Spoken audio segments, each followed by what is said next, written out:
Hey there, welcome to a Dollars and Dynamics video on Monte Carlo simulations. In 1946, nuclear weapons physicists working at the Los Alamos National Laboratory, a top-secret site for designing nuclear weapons under the Manhattan Project, were investigating neutron diffusion inside nuclear weapons.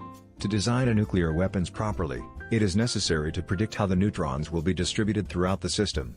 The main issue is that because neutrons interact differently with different substances inside the reactor, it makes it nearly impossible for their interactions to be predicted using deterministic methods.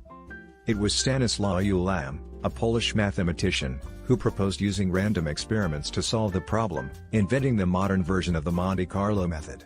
This was developed alongside John von Neumann. However, the work of Ulam and partner John von Neumann had to be classified. This classified project required a code name: Monte Carlo. It was named after the infamous casino town in Monaco, as the element of chance at its center, similar to casino games. Monte Carlo methods are a series of computational algorithms that use random sampling to generate the probability of various outcomes of a system containing random variables, known as stochastic variables.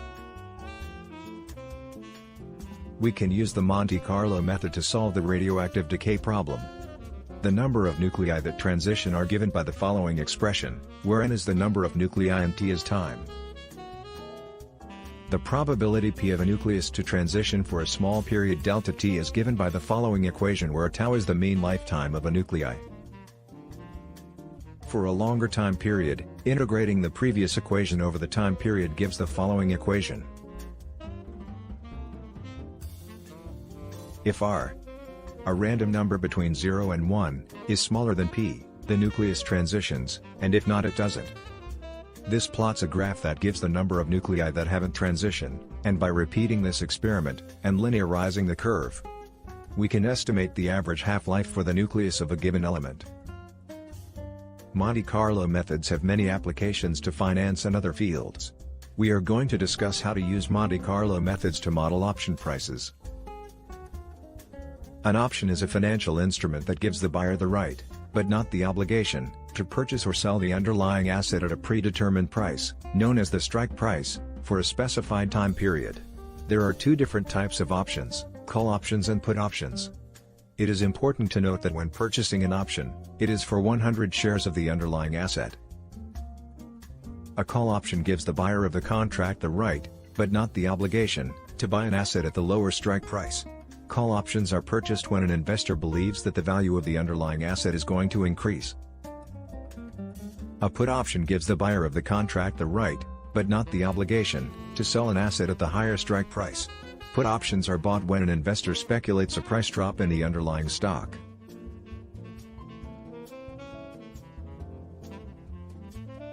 This graph shows the profit/loss of a long position of a call option versus the underlying asset price. The payoff of a call option can either be the difference between the current price S and the strike price K if the current price is greater, and 0 if the strike price is higher than the current price of the stock. The total profit is the value of the option minus the premium. In this case, the option has a strike price of $40 and a premium of $3, so the option must reach $43 before a profit can be made.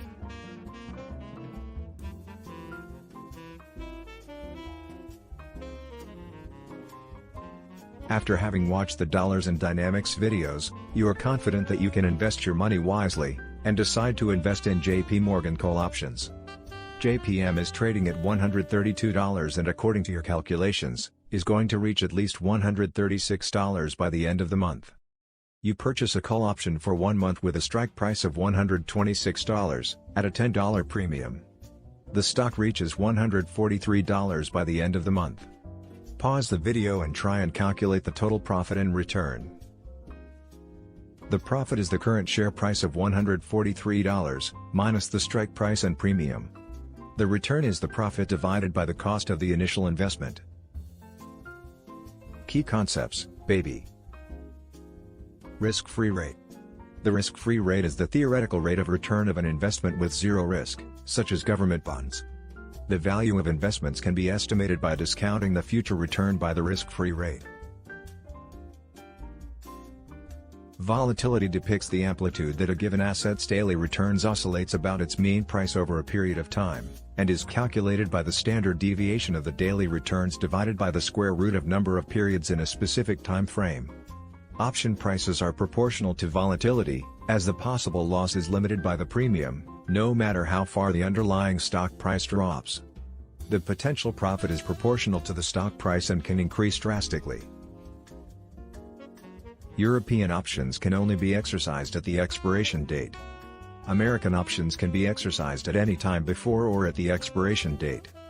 Given that American options can be exercised at any point, they have a higher premium.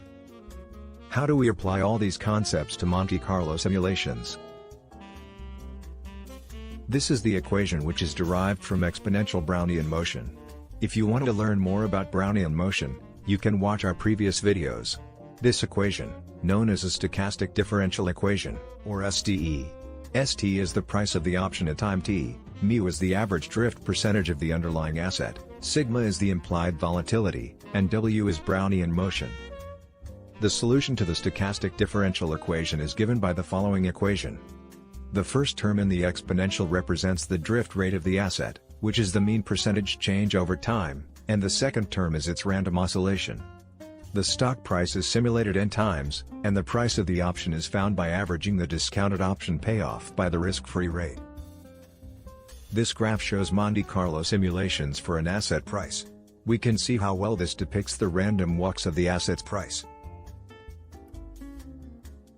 Monte Carlo simulations model the price of an asset at a given time by generating random walks for the stock price using the stochastic differential equation.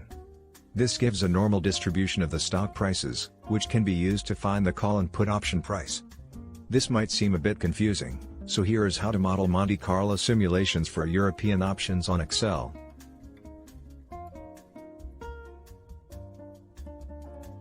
Begin by inputting all known variables, such as current stock price, strike price, assign a value for the expected return and volatility.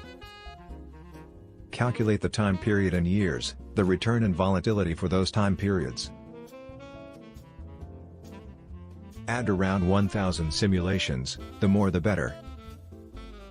To simulate the stock price at time t, use the solution to the stochastic differential equation. The call option payoff is the stock price minus the strike price if the stock price is greater than the strike price, and 0 if not. The opposite for put options. As the random numbers are not fixed, pressing the stock cell creates a new set, but notice that the option price doesn't change much.